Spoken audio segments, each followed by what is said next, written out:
Now, what we call Christianity today bears very little resemblance to what Jesus actually taught, or the historical person whom Jesus was based on.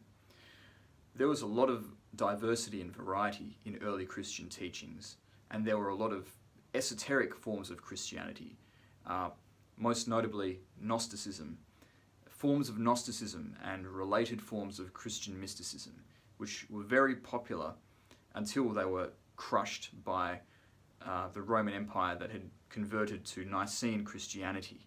But in late antiquity and the beginning of the Middle Ages, we find that the mystery tradition is now being kept alive by the Gnostics. And in addition to that, from the old Greek schools has emerged Neoplatonism. And from Neoplatonism, or at least contemporaneous with it, from the Greek schools we see the emergence of Hermeticism, which becomes very important to medieval Europe. The Hermetic schools were hugely influential in keeping esoteric knowledge alive in Europe in the Middle Ages. And related to Hermeticism was the practice of alchemy. And the Hermeticists also practiced ceremonial magic, which came from the theurgy of the earlier classical Greek schools. And with the migration of Jews into Europe following the destruction of the Second Temple by the Romans in the 1st century of the Common Era, we see Jewish communities springing up in Europe and interacting with Christian mysticism, possibly even Gnosticism. And out of that interaction, we see the emergence in the Middle Ages of the schools of the Kabbalah, Jewish mysticism describing the fundamental patterns of the universe and the way that the human soul can find its way back to God. Now, during this period in the Middle Ages, there are a lot of very interesting orders and societies and groups that emerged, which are shrouded in mystery in the sense of being very unknown. Chief among these, or most well known, are the Cathars of southern France and the Templars. The Templars were a Christian order of Crusader knights who had their headquarters in Jerusalem. They arrived in Jerusalem during the First Crusade, or around that period, and they excavated the ruins of the Jewish temple.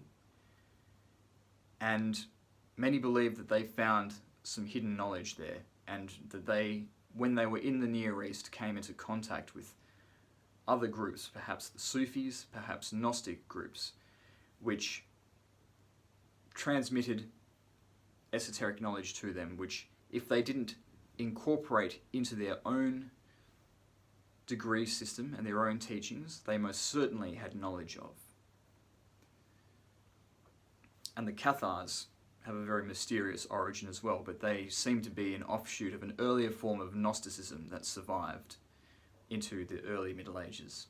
Both the Templars and the Cathars were brutally repressed by the Catholic Church in the end and practically wiped out. But particularly where the Templars are concerned, there are some who believe that the Templar tradition continued on in secret, and whatever knowledge they were privy to, whatever esoteric knowledge they were privy to, carried on in secret in a different form. And there are many who say that the emergence of modern Freemasonry was in fact a continuation of the earlier order of the Knights Templar. But there's not a lot of evidence to prove this,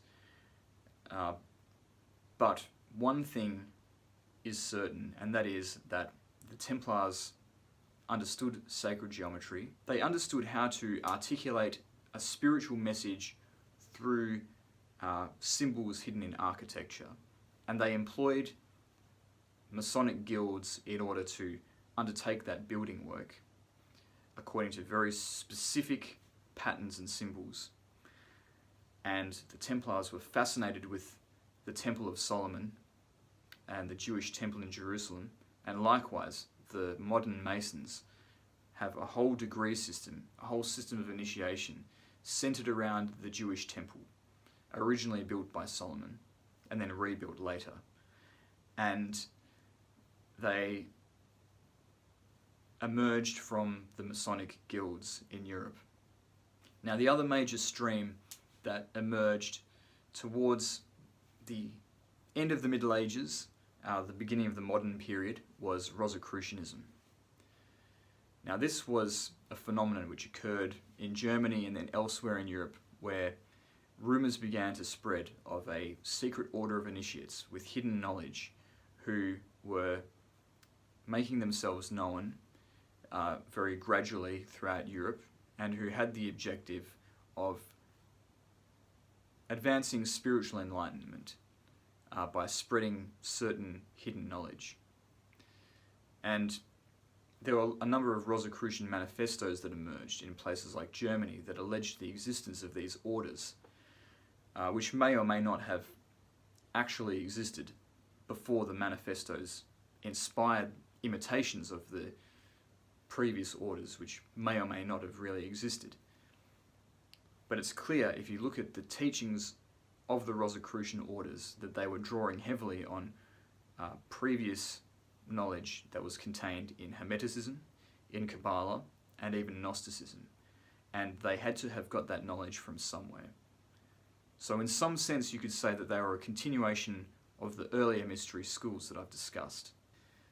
And finally, we get to the modern era, the late 19th, early 20th century. During this period, in Europe and in other Western-style societies, we see the emergence of new movements, such as the Theosophical Society and the Hermetic Order of the Golden Dawn, one of the most important and influential secret societies of recent history, and also the Ordo Templi Orientis, likewise a highly influential esoteric order in its time. Both the Ordo Templi Orientis and the Hermetic Order of the Golden Dawn had among their founding members Freemasons and Rosicrucians and Theosophists. And all of these new modern movements transmitted the same types of knowledge of Kabbalah, of Hermeticism, of Rosicrucianism, which I've already discussed. And these schools influenced still later schools, such as the Argentium Astrum, or AA, as well as the Gnostic movement in Latin America. And so, as you can see, as I've demonstrated in this video, the mystery schools did exist. They did exist in Europe and elsewhere, and their existence stretches all the way back to ancient Egypt. And you can trace the transmission of knowledge from one esoteric school, from one period of history to the next. And we see throughout history there is this undercurrent of occult, alternative religious beliefs that are considered heretical by the church and have a very different agenda to the mainstream church. An agenda which seems centered around spiritual self-knowledge and a direct path back to divinity. And that really is the dividing line between esoteric religion on the one hand and exoteric religion on the other. And that brings us to modern times.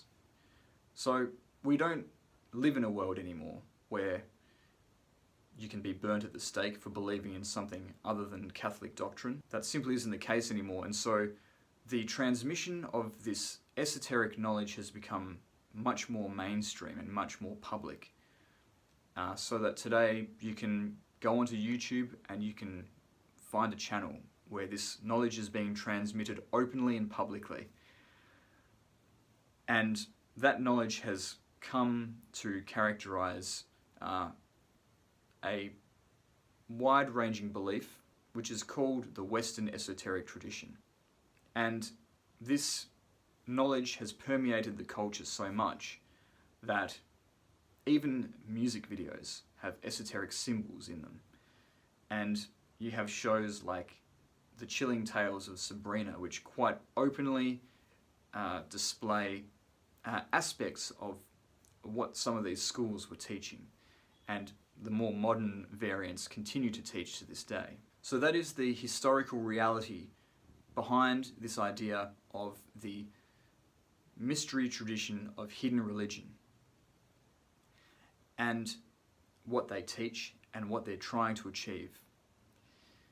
And in subsequent videos, I'm going to look at some of the embellishments of that story, some of the more outlandish claims that are made about this tradition, and I'm going to debunk those, but I'm also going to underlie the reality behind those various schools, and which is equally as interesting. So stick around for that content. If you want to share your comments, please do so below. As usual, please subscribe to my channel, hit that subscribe button. Thank you again for listening, and I'll see you next time.